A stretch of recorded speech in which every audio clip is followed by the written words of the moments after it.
So Austin, we're driving the 2022 Jeep Rubicon Hybrid. What kind of axle does this thing have? So this still uses the solid axle system in front and back.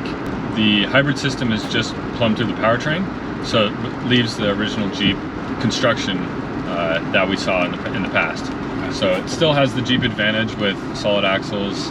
That's the best off-road performance, most people would agree.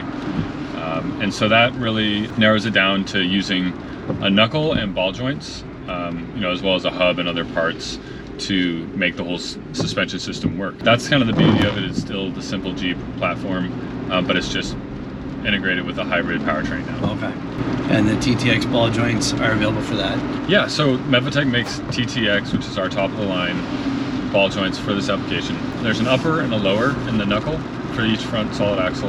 The ball joints see a lot of action. Every time you turn the wheel, the ball joint's working. Every time you hit a bump, the ball joint's working.